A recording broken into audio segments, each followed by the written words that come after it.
नमस्कार विद्यार्थी मित्रांनो, आपले स्वागत आहे आपल्या एकदंत स्पर्धा परीक्षा अकॅडमी या यूट्यूब चॅनलवर. मित्रांनो, आज आपण तलाठीचे जे प्रिव्हियस इयर क्वेश्चन पेपर आहेत ते घेणार आहोत. ते प्रश्न मागच्या वेळेस कसे आले होते आणि पेपर कसा होता, पेपरचा पॅटर्न कसा होता, पेपरमध्ये कोणते प्रश्न आले होते आणि तुम्ही कोणत्या प्रश्नाची प्रॅक्टिस करायला पाहिजे, हे आपण या संदर्भात सर्व माहिती या व्हिडिओच्या माध्यमातून बघणार आहोत. सर्व प्रश्न आपण घेणार आहोत. तुम्ही कुठेही व्हिडिओ स्किप न करता शेवटपर्यंत पहा आणि पहिल्यांदा आपल्या जर चॅनलवर आले असाल तर चॅनलला सबस्क्राईब करा आणि साईडच्या बेल आयकॉनवर क्लिक करा, म्हणजे मी अपलोड केलेल्या प्रत्येक व्हिडिओचे नोटिफिकेशन तुमच्यापर्यंत येतील. आणि आता नुकतेच तलाठीचं 1700 पदाला जी मंजुरी भेटलेली आहे त्याची ॲड लवकरच पडणार आहे. त्यामुळे तुम्ही अभ्यासाला कुठेही स्टॉप करू नका, अभ्यास कंटिन्यू चालू ठेवा. तर बघूया आपण प्रश्न कसे होते मागच्या वेळेसचे आणि तशाच त्याच स्वरूप आता, कारण की जर आता ॲड जर झाली समजा सप्टेंबर ऑगस्टमध्ये तर पेपर DCSच घेणार आहे. आणि जर समजा प्रश्नाची काठिण्य पातळी, प्रश्न कोणत्या स्वरूपाचे येतात हे सर्व आपण बघणार आहोत. तर चला व्हिडिओला सुरुवात करूया. सॅन फ्रान्सिस्को शहरात गद्दर चळवळ कोणी स्थापन केली? सॅन फ्रान्सिस्को शहरात गद्दर चळवळ कोणी स्थापन केली होती? माझ्यासोबत तुम्ही पण कमेंट बॉक्समध्ये उत्तर देत चला, म्हणजे तुमचा हे सराव होईल. तर याचं उत्तर काय आहे? सोहनसिंग भाकना आणि लाला हरदयाळ यांनी काय केलं होतं, तर यांनी सेंट फ्रान्सिस्को मध्ये गद्दर चळवळ सुरू केली होती. कधी केली होती? तर 1913 मध्ये केली होती. याचा उद्देश काय होता या पार्टीचा स्थापन करण्याचा? तर भारतातील जी ब्रिटिश राजवट आहे ती त्यांना संपुष्टात आणायची होती. काय करायची होती? त्यांना ती संपुष्टात आणायची होती. म्हणून लाला हरदयाळ आणि सोहनसिंग भाकना यांनी सॅन फ्रान्सिस्को मध्ये ही चळवळ सुरू केलेली आपल्याला दिसते. चला बघूया पुढचा प्रश्न. अलाहाबाद स्तंभ शिलालेख किंवा प्रयाग प्रशस्ती संस्कृत मध्ये कोणी रचला? तो अलाहाबाद स्तंभ शिलालेख आहे त्यालाच प्रयाग प्रशस्ती असेही म्हणतात. तो संस्कृत मध्ये कोणी रचला असा प्रश्न विचारलेला आहे.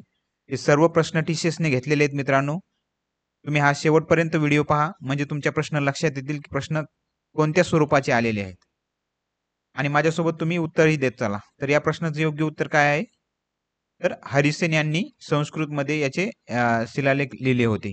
शिलालेखाची रचना केली होती ती हरिसेन यांनी केली होती. तर हरिसेन हा कोण होता? तर हरिसेन हा समुद्रगुप्त आहे. समुद्रगुप्ताच्या दरबारी हा कवी होता. कोण होता? कवी होता. जर तुम्हाला असा प्रश्न विचारला समुद्रगुप्त याच्या दरबारी कोणता कवी होता, तर कोण होता? तो हरिसेन होता. त्यामुळे लक्षात ठेवा, समुद्रगुप्ताच्या दरबारी हा हरिसेन होता आणि यांनीच अलाहाबाद स्तंभ शिलालेख लिहिलेला आहे. 1857 मध्ये कानपूर येथे झालेल्या उठावाचे नेतृत्व कोणी केले होते?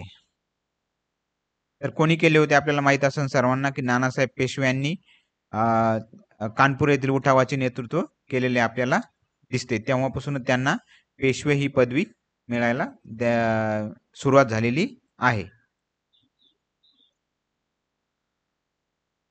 प्रार्थना समाजाची स्थापना येथे झाली, डॅश डॅश येथे झाली. प्रार्थना समाजाची स्थापना कोठे झाली असा प्रश्न विचारलेला आहे. तर या प्रश्नाचं योग्य उत्तर आहे मुंबई येथे प्रार्थना समाजाची स्थापना झालेली आहे. केव्हा झाली? तर 31 मार्च 1867 ला प्रार्थना समाजाची स्थापना झालेली आहे. कोणी केलेली आहे?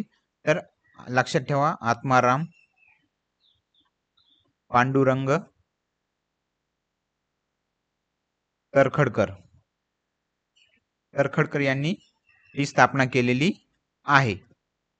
त्यामुळे असाही प्रश्न येऊ शकतो, प्रार्थना समाजाची स्थापना केव्हा झाली? तर 31 मार्च 1867. आत्माराम पांडुरंग तरखडकर यांनी ही प्रार्थना समाजाची स्थापना केलेली आहे. पुढील प्रश्न बघूया. सत्र न्यायालयाने सुनावलेल्या फाशीच्या शिक्षेची अंमलबजावणी करण्यापूर्वी कोणत्या प्राधिकरणाद्वारे त्याची पुष्टी करणे आवश्यक असते? तर सत्र न्यायालयाने एखाद्या व्यक्तीला फाशी सुनावली आणि त्याची जर अंमलबजावणी करायची असेल तर कोणत्या प्राधिकरणाची त्याला पुष्टी करणे आवश्यक असते असा प्रश्न विचारलेला आहे. राष्ट्रपती, राज्यपाल, सर्वोच्च न्यायालय की उच्च न्यायालय? लवकर तुम्ही या प्रश्नाचं उत्तर देत चला माझ्यासोबत. तर या प्रश्नाचं योग्य उत्तर काय आहे? तर उच्च न्यायालयाची त्याला परवानगी घ्यावी लागते आणि त्याच्यानंतरच ती अंमलबजावणी त्यांना करता येते सत्र न्यायालयामध्ये. तसं होत नाही. सत्र न्यायालयाने जर फाशी सुनावली तर तो व्यक्ती उच्च न्यायालयात जातो आणि उच्च न्यायालयाने जर तोच निर्णय दिला तर तो हायकोर्टामध्ये किंवा सर्वोच्च न्यायालयामध्ये जातो. पुढचा प्रश्न, भारताच्या नैऋत्य भागात उष्णकटिबंधीय दमट हवामान आहे. तिथे वार्षिक पर्जन्यमान सामान्यतः डॅश डॅश पेक्षा अधिक असते. असे प्रश्न येतात बरं. सर्व प्रश्न गांभीर्याने लक्षात ठेवा की प्रश्नाचं स्वरूप कसं आहे, कसे प्रश्न विचारलेले आहेत आणि त्याच वेने तुम्ही अभ्यास करा. तर या प्रश्नाचं योग्य उत्तर काय आहे? 1500 मिमी पेक्षा अधिक पाऊस तेथे पडतो. पर्जन्यमान तिथं हे नैऋत्य भागामध्ये जास्त असतं. किती? 1500 पेक्षा अधिक असतं आणि तिथे कसं आहे वातावरण? तर उष्णकटिबंधीय दमट हवामान आहे. पुढील प्रश्न, स्वच्छ भारत अभियान शहरी कोणत्या मंत्रालयाच्या अंतर्गत सुरू करण्यात आले? जे स्वच्छ भारत अभियान आहे शहरी, ते कोणत्या मंत्रालयाच्या अंतर्गत सुरू करण्यात आलेलं आहे? तर कोणत्या मंत्रालयाच्या अंतर्गत? गृहनिर्माण व शहरी व्यवहार मंत्रालयाच्या अंतर्गत सुरू करण्यात आलेलं आहे. ते तुम्हाला विचारतील 2025 मध्ये कोणतं शहर हे स्वच्छ भारत अभियान मध्ये प्रथम क्रमांकावर आहे? तर इंदोर. लक्षात ठेवा, इंदोर हे शहर सलग 8व्यांदा, कितव्यांदा? 8व्यांदा हे शहर प्रथम क्रमांकावर आलेलं आहे. आणि महाराष्ट्रातील कोणतं आहे? तर नवी मुंबई आणि पिंपरी चिंचवड या 2 शहरांचा यामध्ये समावेश आहे. भारतीय राज्यघटनेतील कोणता अनुच्छेद घटनादुरुस्तीच्या प्रक्रियेशी संबंधित आहे?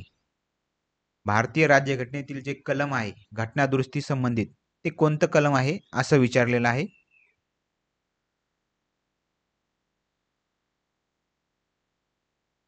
तर अनुच्छेद 356 कशाशी संदर्भात आहे? तर राज्यात घटनात्मक यंत्रणा जर अपयशी आली तर राष्ट्रपती काय करतो? तिथं राजवट लावतो. काय करतो? राष्ट्रपती तिथे राजवट लावतो. हे कलम कोणतं आहे? 356. जर घटनात्मक यंत्रणेत जर अपयशी ठरलं सरकार तर तिथे राष्ट्रपती राजवट 356 नुसार लागते. 352 काय आहे? 352, तर 352 जे आहे ते युद्ध, बाह्य आक्रमण किंवा सशस्त्र बंड ही जर परिस्थिती असेल, या परिस्थितीत 352 कलम हे लावल्या जातं आणि ही सर्व हे कलमे हे आणीबाणीशी संबंधित आहेत. आणि 360 कशाशी आहे? तर आर्थिक आणीबाणी. कशाशी? आर्थिक आणीबाणी. आणि उरलेलं कलम कोणतं आहे? 368, जे की घटना दुरुस्तीशी संबंधित आहे. आणि कोणाकडून घेतलेला आहे? तर दक्षिण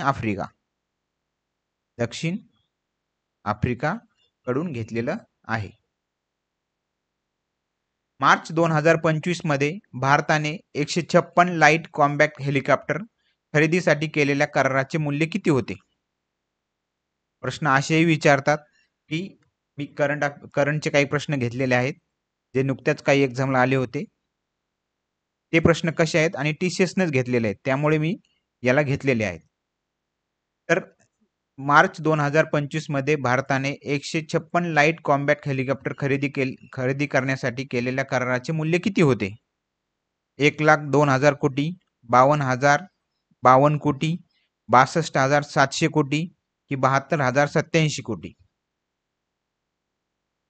तर या प्रश्नाचे योग्य उत्तर काय आहे? तर 62,700 कोटी रुपयाचा तो करार केलेला होता. कशासाठी? कोणी कोणी केला होता? तर भारतीय लष्कर आणि हवाई दलातील जे आहे हिंदुस्थान एरोनॉटिक्स लिमिटेड, या 2 कंपन्यांनी मिळून 156 जे लढाऊ विमान आहेत, जे लढाऊ हेलिकॉप्टर आहेत, त्याचं नाव लक्षात ठेवा. प्रचंड नाव आहे. काय? प्रचंड नावाचे हेलिकॉप्टर आहे. ते 156 हेलिकॉप्टर खरेदी करण्यासाठी या दोघांनी मिळून करार केलेला आहे आणि किती तो 62,700 कोटीचा तो करार आहे. पुढील प्रश्न, पिथोरा या चित्रकलेचा उगम कोणत्या राज्यातील आहे? पिथोरा जे चित्रकला आहे त्याचा उगम कोणत्या राज्यातील आहे? तर कुठे झालेला आहे पिथोरा या चित्रकलेचा उगम? तर गुजरात राज्यामध्ये झालेला आपल्याला दिसतो. पुढील प्रश्न, जानेवारी 2025 या महिन्यात भारताने स्वार्म ड्रोनचा सामना करण्यासाठी डिझाईन केलेली डॅश डॅश नावाची पहिली स्वदेशी सूक्ष्म क्षेपणास्त्र प्रणाली यशस्वीरित्या चाचणी केली. तिचं नाव काय असं विचारलेलं आहे. लेटेस्ट प्रश्न आहे 2025 चा. या प्रश्नाचं योग्य उत्तर काय आहे? तर भार्गवस्त्र हे त्या स्वदेशी सूक्ष्म क्षेपणास्त्र प्रणाली आहे तिचं नाव आहे. ते स्वार्म ड्रोन जो सामना करण्यासाठी डिझाईन केलेले हे भार्गवस्त्र नावाची पहिली स्वदेशी सूक्ष्म क्षेपणास्त्र प्रणाली आहे जे की नुकतीच यशस्वी झालेली आहे. जानेवारी 2025 या महिन्यात पेंच आणि नागझिरा व्याघ्र प्रकल्पांनी कोणता नवीन अभ्यास नियम लागू करण्यात आलेला आहे? 2025 मध्ये पेंच आणि नागझिरा व्याघ्र प्रकल्पांनी कोणता नवीन नियम लागू केलेला आहे? तर कोणता? कोर झोन मध्ये मोबाईल फोन वापरण्यास पूर्णपणे बंदी केलेली आहे. हा नियम जो आहे तो पेंच आणि व्याघ्र प्रकल्प नागझिरा व्याघ्र प्रकल्प या 2 प्रकल्पांनी हा नियम लागू केलेला आहे. तुम्हाला असाही प्रश्न येऊ शकतो की कोर झोन मध्ये मोबाईल फोन वापरण्यास पूर्णपणे बंदी करणारे व्याघ्र प्रकल्प खालीलपैकी कोणते व्याघ्र प्रकल्प आहेत? तर लक्षात ठेवा पेंच आणि नागझिरा. वेरूळच्या लेण्या कोणत्या प्रकारच्या खडकात कोरल्या आहेत? वेरूळच्या लेण्या जे तुम्ही पाहिल्या असतील त्या कोणत्या प्रकारच्या खडकात कोरलेल्या आहेत? आपण पाहिलेल्या असतात पण आपल्याला तिथे आठवत नाही की कोणत्या खडकात असतील. परीक्षेत असाच गोंधळ होतो की आपण पाहिलेलं असतं पण आपल्याला आठवत नाही. तर या प्रश्नाचं योग्य उत्तर काय आहे? तर बेसॉल्ट मध्ये या लेण्या कोरलेल्या आहेत. नोव्हेंबर 2025 मध्ये कोणता देश G20 शिखर परिषदेचे आयोजन करणार आहे जो आफ्रिकन खंडात पहिल्यांदाच आयोजित केला जाणार आहे? जो पहिल्यांदाच आफ्रिकन खंडामध्ये आयोजित केला जाणार आहे. काय? तर G20 शिखर परिषद. कुठे? तर दक्षिण आफ्रिकामध्ये पहिल्यांदाच G20 शिखर परिषद आयोजन तिथे होणार आहे. लक्षात ठेवा तुम्ही 2025 नोव्हेंबर मध्ये G20 शिखर परिषद जी आहे ती दक्षिण आफ्रिका येथे होणार आहे आणि ती आफ्रिकन खंडात पहिल्यांदाच होणार आहे. मे 2025 या महिन्यात किरू जलविद्युत प्रकल्पासाठी कंत्राट देण्यात कथित अनियमितता प्रकरणी केंद्रीय अन्वेषण विभागाने कोणत्या माजी राज्यपालावर आरोपपत्र दाखल केले होते?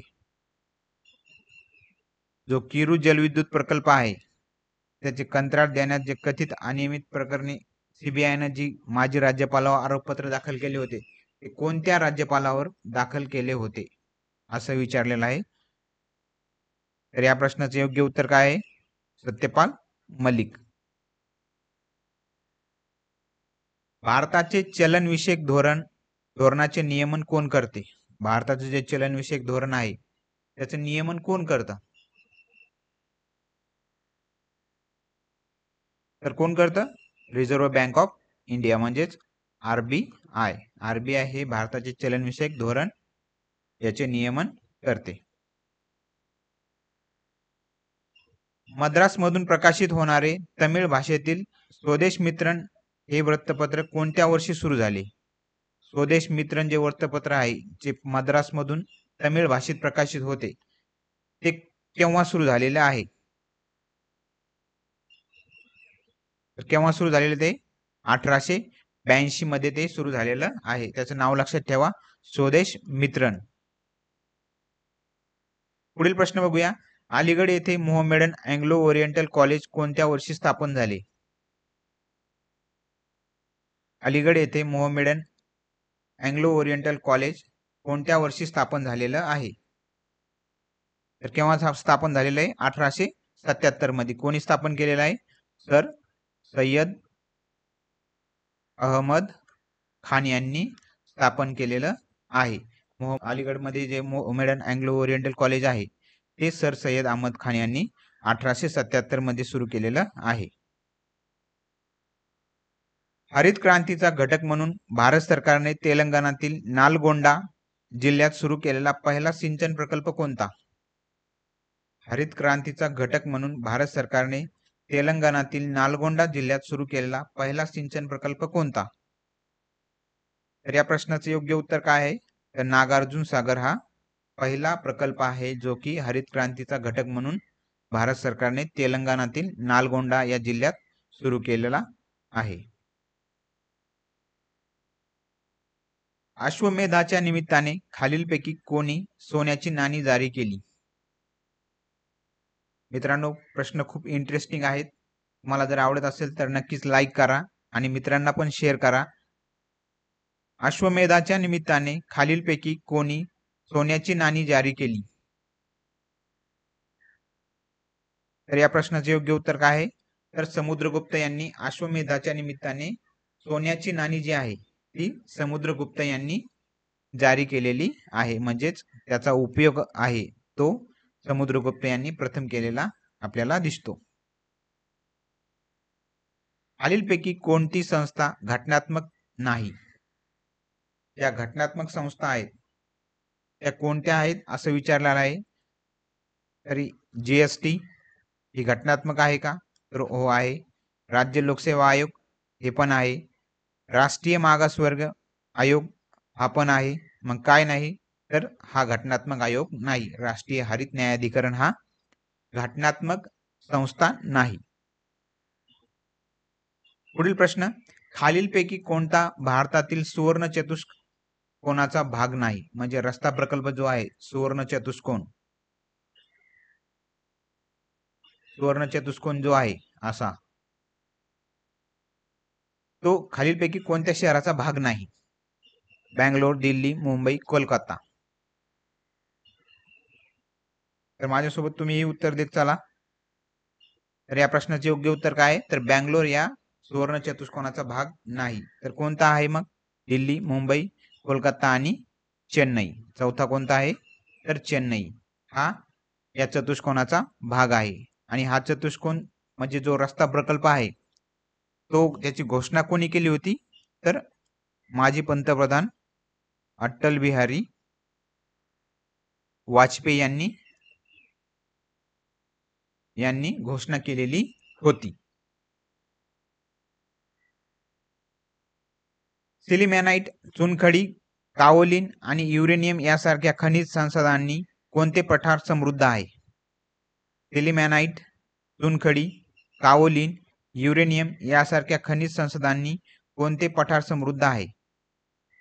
तर कोणते आहे? तर मेघालय पठार या खनिज संसाधनांनी समृद्ध असे पठार आहे.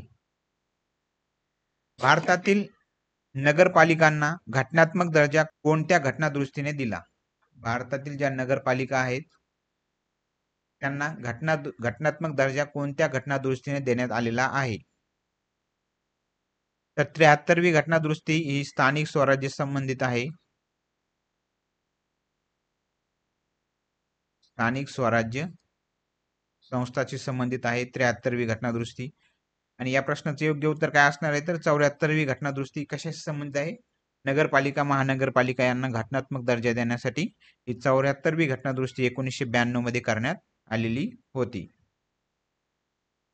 मे 2025 मध्ये देशातील कोणत्या पहिल्या राज्याने एआय केंद्रित विशेष आर्थिक क्षेत्र म्हणजेच स्टेज स्थापन करण्याची घोषणा केलेली आहे? कशाशी संबंधित देशातील असं पहिलं राज्य आहे की त्यांनी एआय केंद्रित विशेष आर्थिक क्षेत्र स्थापन करण्याची घोषणा केलेली आहे? तर कोणतं राज्य आहे? ते छत्तीसगड हे राज्य आहे. ग्रेट इंडियन डेझर्टची आग्नेय सीमा डॅश डॅश ला लागून आहे? ग्रेट इंडियन डेझर्टची आग्नेय सीमा डॅश डॅश ला लागून आहे? कच्छचे रण, सतलज नदीला, अरवली डोंगर रांगांना, सिंधू खोऱ्याला.